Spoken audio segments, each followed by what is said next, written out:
अगर राजनीतिक परिस्थितियों को ठीक से समझना हो तो उसके दो तरीके हैं।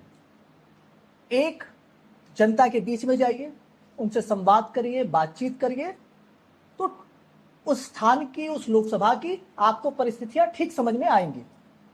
दूसरा रास्ता है कि आप पत्रकारों से मिलिए, जो उस क्षेत्र के वरिष्ठ पत्रकार हैं, आप उनसे बातचीत करिए, तो वो ठीक नफ्स आपको बता पाएंगे कि क्या चल रहा है उस लोकसभा में।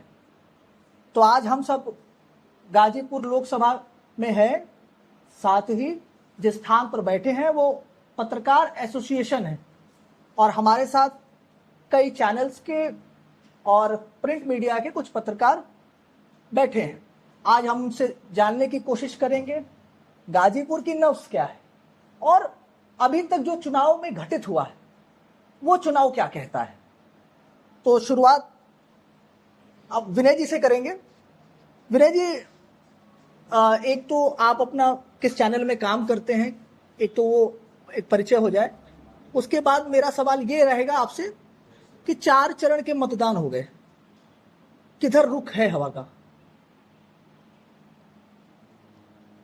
अंकित जी, मेरा नाम तो विनय है, जैसा आपने बता ही दिया। मैं इलेक्ट्रॉनिक मीडिया में हूँ, गाजीपुर से रिपोर्ट देता हूँ।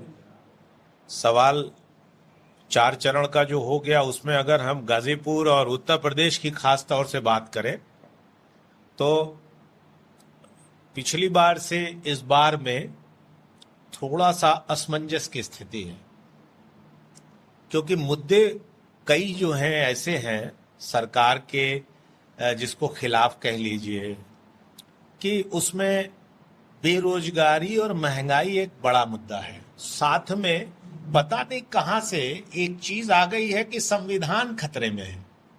अब जितने भी पत्रकार बैठे हुए हैं ये समझ नहीं पा रहे कि ये बात आई कहां से। खैर, ये तो एक मान लीजिए चुनाव है और चुनाव में ये मुद्दा है या शिगुफा है। अब ये तो चुनाव का परिणाम आएगा तो पता चलेगा। लेकिन जो हम लोग देख पा रहे हैं कि जो गाजीपुर का इलाका है या पूर्वांचल का इलाका है या जो उत्तर प्रदेश का इलाका है, तो ये इलाका इस तरह के हैं कि जहां पर जातिगत आंकड़े हमेशा चुनाव में प्रभावी भूमिका अदा करते हैं। पिछली बार आप देखिए, और ऐसा मैं इसलिए भी कह रहा हूं कि जब भी चुनाव होता है तो राजनीतिक दल छोटे बड़े आपस में गठबंधन करते हैं, और जो ये गठबंधन की राजनीति है, ये गठबंधन की राजनीति पिछले जो समझिए 4-5 दशक से जो हम लोग देखते आ रहे हैं, उसमें एक ऐसा ये बताती है, ये लोगों को समझ में भी आता है कि जो जाति विशेष की जो क्षेत्रीय दल है वो आपस में एक सामंजस्य बना के चुनाव के पहले अपना एक परफॉर्मेंस देना चाहते हैं, तो वोट बैंक जो है वो वोट संख्या या वोट प्रतिशत उनका बढ़ता है। ऐसे में जो पिछला चुनाव जो 2019 लोकसभा का हमने जो देखा, महसूस किया, उसमें यह था कि समाजवादी पार्टी, बहुजन समाज पार्टी और रालोद, इन तीनों का एक बड़ा जो गठबंधन हुआ था, ये तीनों अब उत्तर प्रदेश में इससे बड़ा गठबंधन, जातीय गठबंधन कुछ नहीं हो सकता। तो उसने जब किया गठबंधन तो वो मात्र 15 सीट उत्तर प्रदेश में पाए और 65 सीट जो है भारतीय जनता पार्टी के पास गई। आज इस बार जो 2024 में है उसको अगर हम देखें तो उसमें हम छोटी सी चीज है कि बहुजन समाज पार्टी अलग हो गई है, रालोद जो थी वो भारतीय जनता पार्टी के साथ हो गई है, और समाजवादी पार्टी और कांग्रेस पार्टी ये दोनों एक साथ हो गए हैं। और छोटे छोटे, हम उत्तर प्रदेश की बात कर रहे हैं, और बाकी इंडिया के पूरे अगर क्यास में देखें तो जो भी क्षेत्रीय दल हैं वो। ऐसे में अब जो एक परसेप्शन जाता है कि जो इंडिया गठबंधन की नींव जिस बात से पड़ी थी वो नींव हिल चुकी थी, लेकिन चुनाव के पहले कुछ दल अपनी आपसी सहमति बनाकर अपनी विचारधारा से इतर जाके इस गठबंधन में चुनाव लड़ रहे हैं। लेकिन जनता, मुझे लगता है कि 4 तारीख को जब रिजल्ट आएगा तो बहुत सारी चीजें आपको इसमें बदलाव देखने को लगेगी, क्योंकि अगर हम गांव में क्षेत्रों में हम जा रहे हैं तो अंडर करंट है। अंडर करंट किस बात का है? जैसे गाजीपुर को लोकसभा ले ली, गाजीपुर में इस बार 20,74,000 मतदाता है। यहाँ 2 विधानसभा मोहम्मदाबाद और जहूराबाद बलिया आंशिक में चले जाते हैं। वहां पे भी जो है लगभग 19 लाख मतदाता वोट कर रहे हैं। तो अगर यहाँ देखिए तो जाति फैक्टर है, प्रभावी है, और इसको हम आप नकार नहीं सकते।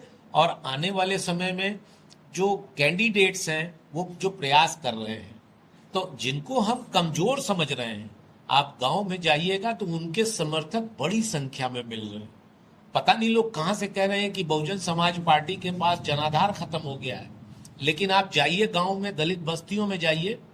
यहाँ डॉक्टर उमेश कुमार सिंह हैं, करंडा में चले जाइए। मैं अभी कल परसों की उनका वीडियो देख रहा था, जमानिया, जो कि गाजीपुर में सबसे ज्यादा अल्पसंख्यकों मुसलमान बाहुल्य क्षेत्र है, वहां पे उनकी आप रैली जाकर देखिए। हमारे एक मित्र हैं नसीम रजा खां, यहाँ बैठे हुए हैं, वो भी बताएंगे। तो ऐसा नहीं है, जो दिखाया जा रहा है या जो कहा जा रहा है, ग्राउंड पे आप जाएंगे तो उससे इतर है। इसलिए अभी समझ में नहीं आ रहा है कि मतदाता क्या करेगा, क्योंकि आज का जो मतदाता है ना, वो बहुत ही चालाक हो चुका है। वो प्रत्याशियों से 2 कदम आगे चल रहा है। कई जगह तो मैं देख रहा हूं कि कुछ प्रत्याशी ऐसे हैं जिनके साथ तीनों दलों के प्रत्याशियों के साथ वो सेम मतदाता जो है टहल रहा है। तो वो किधर जाएगा अंत में, ये समझने वाली बात है। चैनल का नाम नहीं जी, आप अपना नाम और चैनल का नाम अगर संभव है तो। आप क्वेश्चन पूछे। सब प्रश्न मेरा वही है कि क्या परिस्थितियां हैं 4 चरणों के चुनाव के बाद, और गाजीपुर में जो अब तक जो है क्या स्थितियां दिख रही हैं दलों के हिसाब से? गाजीपुर में अगर दल की बात करें तो समाजवादी पार्टी से अफजाल अंसारी अब तय हो चुका है कि वो चुनाव लड़ेंगे। बीच में उनकी बेटी के चुनाव लड़ने की चर्चा हो रही थी। और बीजेपी से पारसनाथ राय हैं, जो मनोज सिन्हा के करीबी माने जाते हैं। और बसपा से डॉक्टर उमेश सिंह हैं। डॉक्टर उमेश सिंह अच्छे कैंडिडेट हैं, पढ़े लिखे कैंडिडेट हैं, लेकिन गाजीपुर की राजनीति में सक्रिय नहीं रहे हैं। पारसनाथ राय भी शिक्षक हैं, वरिष्ठ आरएसएस नेता रहे हैं, लेकिन गाजीपुर की लोकल पॉलिटिक्स में वो भी सक्रिय नहीं रहे हैं। गाजीपुर की लोकल पॉलिटिक्स में अफजाल अंसारी सक्रिय रहे हैं। और जातिगत समीकरण की बात अगर करें तो पिछली बार सपा बसपा के गठबंधन में बसपा से चुनाव जीते थे। अब उनका मुकाबला सीधा जो है उमेश सिंह या पारस राय त्रिकोणीय मुकाबला फिलहाल जो गाजीपुर में दिख रहा है। और जो बीच में ये तमाम अटकलें लगाई जा रही थी कि अफजाल अंसारी की बेटी भी यहाँ से चुनाव लड़ सकती हैं, वो चुनाव प्रचार में थी और उनको अफजाल अंसारी ने सबसे परिचय कराया था, एक तरह से लॉन्च भी किया था कि अगर किसी कारणवश मैं चुनाव नहीं लड़ पाया तो वो चुनाव लड़ सकती हैं। निर्दल कैंडिडेट तो हैं? नहीं, निर्दल कैंडिडेट तो हैं, लेकिन तो समाजवादी पार्टी पिता वर्सेस बेटी ऐसा कुछ नहीं, ऐसा नहीं हो सकता। इसलिए कि उन्होंने दोनों लोगों ने समाजवादी पार्टी से ही अपना पर्चा दाखिल किया था। एक ने मुख्य कैंडिडेट, एक ने वैकल्पिक कैंडिडेट के तौर पे किया था। तो हो सकता है आज पर्चा अंतिम दिन वापस भी ले सकती है, या अगर निर्दल लड़ेंगी तो उसका फर्क नहीं पड़ेगा, क्योंकि उनके वोट उसमें नहीं बटेंगे। वो चुनाव प्रचार अपने पिता के लिए ही कर रही है शुरू से। उन्होंने कभी नहीं कहा कि मैं चुनाव लड़ूंगी। प्रचार तो वो अपने पिता के लिए ही कर रही हैं, चर्चाएं चाहे जो भी रही। बट टेक्निकली देखिए तो बाप बेटी आमने सामने लड़ रहे हैं चुनाव। पत्रकारिता की भाषा में अगर कहिए तो आज जो नुसरत का पर्चा खारिज नहीं हुआ और ना उन्होंने नाम वापसी लिया, वो नामांकन कर चुकी हैं और निर्दल प्रत्याशी रहेंगी। और ये भारत के संविधान में चुनाव आयोग कहता है कि जिन्होंने नॉमिनेशन कर दिया वो एक्टिव पार्टिसिपेट करेगा चुनाव में। तो इसका मतलब है कि 10 प्रत्याशी, गाजीपुर में लोकसभा में 10 प्रत्याशी सामने हैं, तो 10 प्रत्याशी आमने सामने एक दूसरे से लड़ेंगे। तो वो एक अलग बात है कि बिहाइंड द कर्टन जो है वो नुसरत जो है बेटी है अफजाल अंसारी की, वो उनके डमी कैंडिडेट के ऊपर होंगे। लेकिन अगर नुसरत पहली ऐसी कैंडिडेट होंगी जो अपना वोट अपने को नहीं देंगी, पिताजी को देंगी, लेकिन नुसरत के ऊपर अगर 2 वोट भी पड़ेंगे तो वो वोट माने जाएंगे कि नुसरत को 2 वोट मिले। सर, एक तो अपना नाम, दूसरा 2 चरण के जो शुरू के मतदान हुए उसमें वोटिंग परसेंटेज बहुत कम रहा। माना यह जाता है अगर वोटिंग परसेंटेज कम है तो जो है भाजपा के लिए खतरा, ऐसा क्या देखते हैं आप? कि मैं अभिषेक, एक स्थानीय प्रिंट मीडिया का मैं संवाददाता हूँ। देखिए, जो शुरुआत में यहाँ पे उत्तर प्रदेश में इलेक्शन हुए हैं, जो प्रथम चरण का मतदान हुआ है, प्रथम चरण में देखिए उधर रालोद जो है, राष्ट्रीय लोक दल का काफी प्रभाव अभी वो एनडीए गठबंधन में है। तो वहां पे देखिए पश्चिम में तो कुछ कहना ही नहीं है, जहां तक जो दिख रहा है वहां से तो लीड कर रही है बीजेपी, जो दिख रहा है। क्योंकि रालोद का एक बहुत बड़ा कुंबा है, 17-18% वोट शेयर जो हर इलेक्शन में उनके पास रहता है, वो अगर बीजेपी के प्लस मतलब उसमें गया तो पक्का वो मान के चलिए जो दिख रहा है कि वो जाएगा। और रही परसेंटेज कम की बात, तो देखिए स्टार्टिंग में जब फर्स्ट चरण में चुनाव हो रहे थे तो प्रचंड गर्मी भी थी, धूप भी थी, इस साल मतलब अब तक कोई बरसात भी नहीं हुई जिससे लोगों को राहत मिले, तो इस वजह से थोड़ी वोटिंग कम हुई है, ये मतलब देखा। लेकिन अपेक्षाकृत पिछले प्रीवियस ईयर को देखा जाए, 2019 का चुनाव देखा जाए, तो परसेंटेज कम नहीं है, 1% बढ़ के ही वोटिंग हुई है। 66% का आंकड़ा था पहले चरण के बाद, जो चुनाव आयोग ने बताया 65 पॉइंट समथिंग था, उसको 66 पॉइंट मान लीजिए। तो रही बात, अब हम लोग पूर्वांचल में आ जाते हैं, तो पूर्वांचल के जिले गाजीपुर, आजमगढ़, बलिया, जौनपुर, आपका सागन सीट है, इधर मछली शहर सीट है, ये तो भाई सपा और जो अन्य पार्टियां हैं उनका ये गढ़ रहा है। यहाँ पे तो भाई बीजेपी को नेक टू नेक फाइट है, समाजवादी पार्टी से ही फाइट है। यहाँ बसपा चुनाव लड़ रही है लेकिन फाइट उन्हीं से है। आप चले जाइए पूर्वांचल के अन्य जिलों में, गोरखपुर चले जाइए, कुशीनगर चले जाइए, इधर थोड़ा सा भाई बीजेपी प्लस है। तो कुल मिला जुला के यहाँ पे उत्तर प्रदेश में जो पूर्वांचल के हमारे जिले हैं, यहाँ नेक टू नेक, एक बनारस की सीट को छोड़ दिया जाए तो नेक टू नेक फाइट है। पिछली बार सर पूर्वांचल की अगर सीटों को देखें तो 26 सीटें हैं पूर्वांचल में, 26 में से 19 सीटें भाजपा के पास रही हैं, 6 अन्य के पास। इस बार क्या मानते हैं आप? देखिए, चूंकि बसपा उस बार सपा के साथ गठबंधन करके चुनाव लड़ रही थी, तो उनको तो हर लोकसभा में अप्रॉक्स 2 लाख मत बसपा का, चाहे सपा को मिला या सपा का बसपा को मिला। इसके वजह से वो एक कलेक्शन हो गया, जिसके वजह से 4-5 सीटों पे इस बार वोटों का बिखराव हो रहा है। और चूंकि जो मतदाता थे, पुराने मतदाता हैं, जो जिस पार्टी को सपोर्ट कर रहे हैं, मोदी के नाम पे जो वोट मिल रहा है वो तो मिल ही रहा है, लेकिन कुल मिला जुला के पूर्वांचल की ये जो सीटें हैं, बलिया, आजमगढ़, गाजीपुर, मऊ का मतलब घोसी, इस सीटों पे नेक टू नेक फाइट है। ठीक, बोलिए आप सर अपना एक नाम और अगर संभव हो तो किस में काम करते हैं। प्रश्न आपसे ये है, देखा जा रहा है जब से अरविंद केजरीवाल जेल से छूटे हैं, उनकी चिंता जो है योगी आदित्यनाथ के लिए बढ़ गई है। वो अपने भाषणों में ये कह रहे हैं कि आप जो है जो मतदान अपना करेंगे, जनता जो मतदान करेगी, वो जो है अमित शाह को प्रधानमंत्री बनाने के लिए है और उसके कुछ दिन बाद योगी को हटा दिया जाएगा मुख्यमंत्री पद से। इस बयान को सुनकर क्या लगता है कि इंडिया गठबंधन जो बना है वो अपनी हार मान चुका है, इसलिए जो है अमित शाह को प्रधानमंत्री बना रहा है? देखिए, मेरा नाम शशिकांत तिवारी हुआ, मैं इंडिया टीवी के लिए काम करता हूं। जो आपका प्रश्न था केजरीवाल को लेकर के, ये चुनाव का माहौल है और चुनाव के माहौल में नेता अपने पक्ष में माहौल बनाने के लिए तमाम तरीके के बयान देते हैं।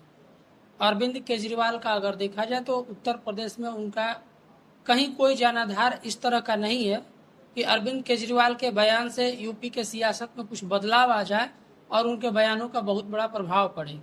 उत्तर प्रदेश में तो ऐसा होता दिखाई नहीं दे रहा है, क्योंकि यहाँ पे 3 ही पार्टी हैं जो अपने अपने तरीके से जमीन पर कार्यकर्ता लेवल पे मजबूत है। समाजवादी पार्टी, बहुजन समाज पार्टी और भारतीय जनता पार्टी। अरविंद केजरीवाल और कांग्रेस की देखा जाए तो अभी खासतौर से हमारे पूर्वांचल में जिस जगह पे आप बैठे हैं गाजीपुर में, गाजीपुर में कहीं कांग्रेस नहीं है, न तो कहीं केजरीवाल की आम आदमी पार्टी है। तो उनके बयानों का बहुत सियासी मायने यदि उत्तर प्रदेश में निकाला जाए तो यहाँ कुछ ऐसा है नहीं। ठीक, एक तो अपना नाम और कहाँ आप काम करते हैं, अगर संभव हो तो वो बताइए। प्रश्न मेरा वही है कि जो चिंता है अरविंद केजरीवाल को योगी आदित्यनाथ के लिए, वो क्या क्षत्रिय वोटों के ध्रुवीकरण के लिए है? ये मेरा स्पष्ट सवाल आपसे। मेरा नाम आलोक है, मैं पत्रकार हूं गाजीपुर से।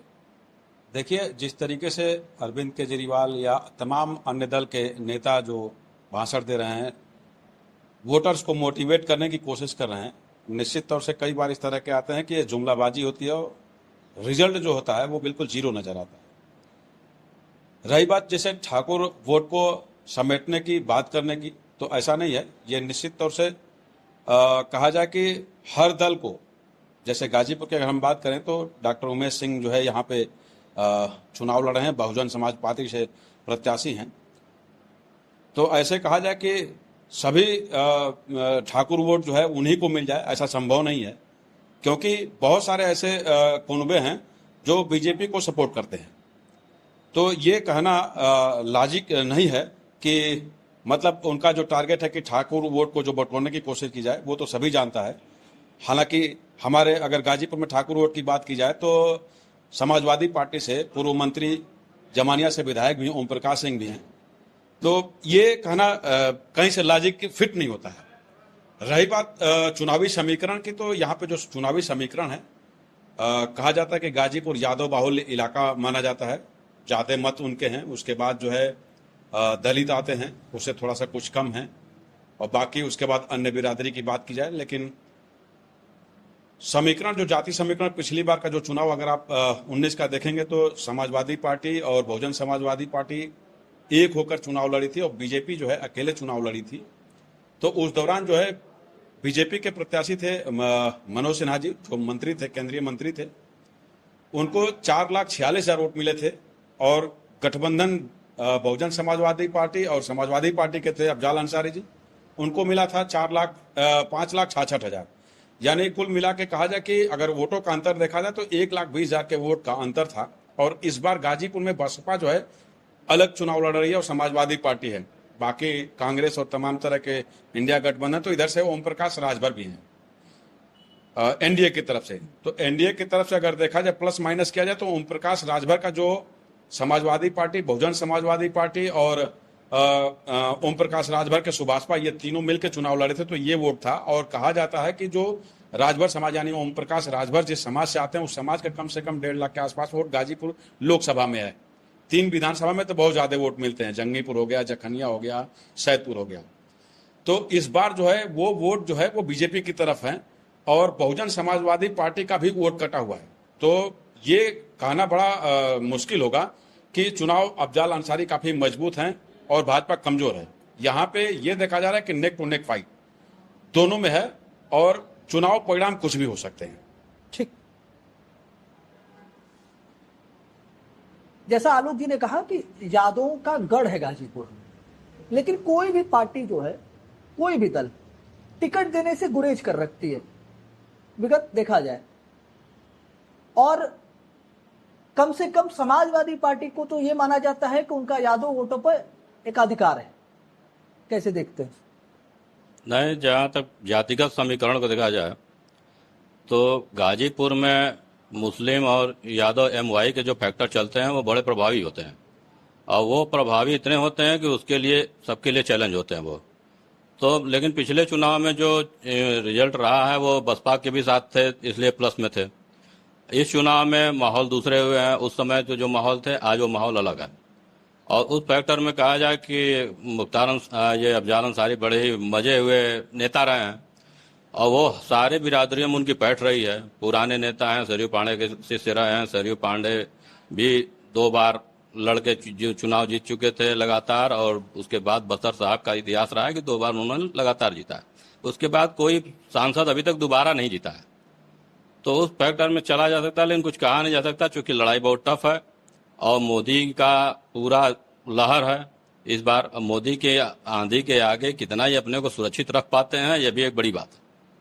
तो सब कुछ है, अफजल अंसारी हैं, पुराने नेता हैं, अच्छे वोटर उनके साथ हैं, लेकिन मोदी की लहर को बचा पाना ये भी बड़ी बात है, क्योंकि उनका जो रोड शो हुआ बनारस में वो अगल बगल के 7-8 लोकसभा सीटों पर प्रभावी। देखना है क्या स्थिति रहती है। आलोक जी से प्रश्न है।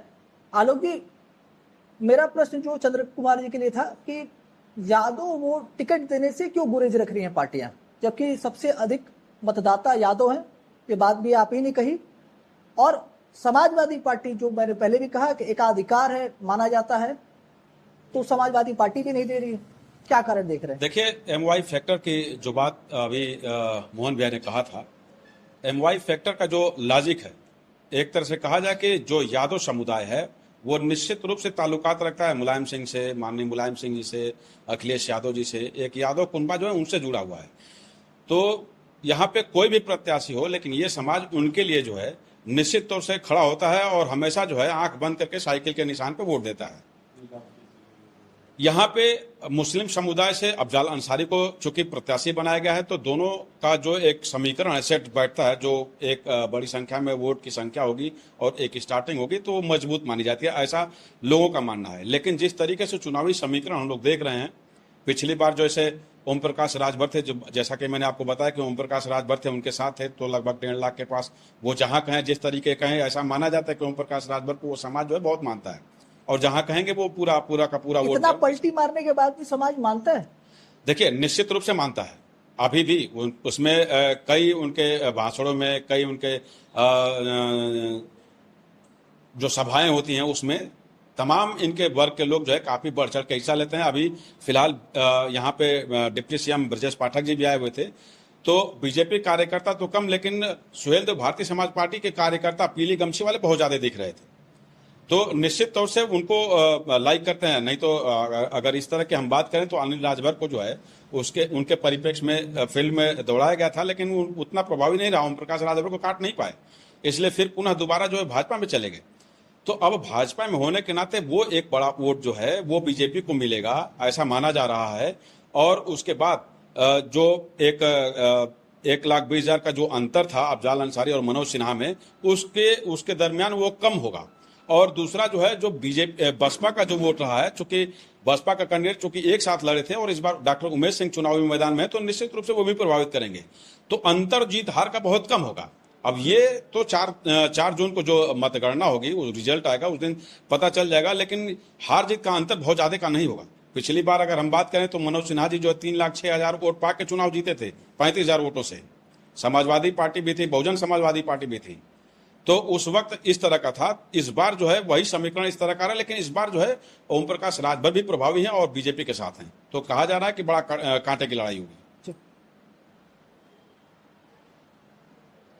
एक तो अपना नाम, और मेरा प्रश्न ये है आपसे कि क्या मुख्तार अंसारी की सिंपैथी आज भी लोगों के मन में वो जीवित है या बस केवल हवा है? मैं अनिल कुमार सिंह, अनिल आप गाजीपुरिया, स्वतंत्र पत्रकार।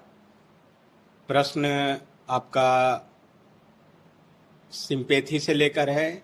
सिंपैथी ये गाजीपुर जनपद है और यहाँ पर एक समय में मुनीम हत्याकांड हुआ था और उसकी सिंपैथी में खुर्शीद जी विधायक हो गए थे। तो सिंपैथी तो काम करती है। इंदिरा गांधी मारी गई थी 84 में। और जी 84 में, और राजीव गांधी जी सीधे प्राइम मिनिस्टर तक हो गए थे, है ना। तो सिंपैथी काम करती है। और गाजीपुर की वोटिंग की बात करें तो 4, 3, 2 और 1 का आंकड़ा इस बार रहेगा। समझ रहे ना, 4 लाख कोई जो जीतेगा वो 4 लाख समथिंग पाएगा, 3 लाख समथिंग उसके पीछे वाला, और तीसरा जो है 2 लाख समथिंग कुछ पाएगा, और 1 लाख के आसपास में जो और निर्दलीय प्रत्याशी हैं इनमें भी मिलेंगे। जी, नोटा सहित। जी विनय जी, एक आखिरी प्रश्न आपसे है।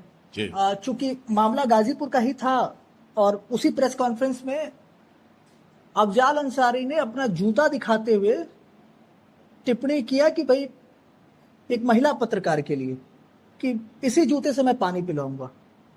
पत्रकारों में वो गाजीपुर में पत्रकारों में वो रोष दिखा नहीं उस महिला पत्रकार के लिए। नहीं, देखिए, जो प्रकरण था अफजाल अंसारी का समाजवादी पार्टी कार्यालय में एक उनकी प्रेस कॉन्फ्रेंस थी, उसके बाद लोग बात करने गए थे। और अफजाल अंसारी के साथ ये है कि जो जिस दल से उनको टिकट मिला है उसी दल से मानसिकता आप उनकी समझिए। थोड़ा सा उनके यहाँ मुख्तार का ऐसा हादसा हुआ था और मुख्तार की छवि उनके पीछे चलती है।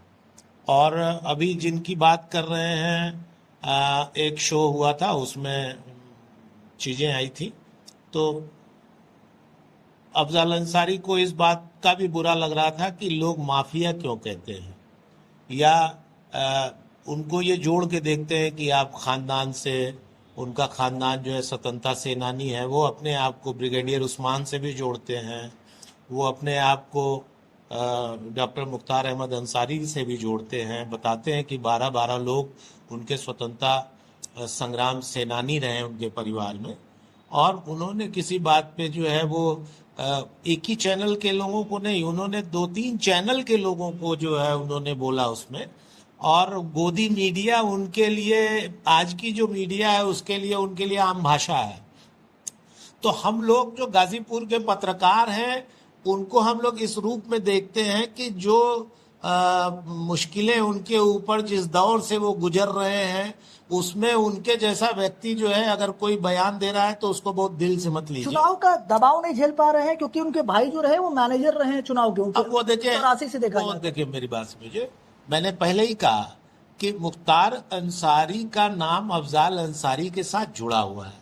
आप इस चीज को जैसा ऐसे समझिए कि मुख्तार अंसारी को लोग जाने कब, मुख्तार अंसारी को लोग तब जाने जब अफजाल अंसारी विधायक हो गए।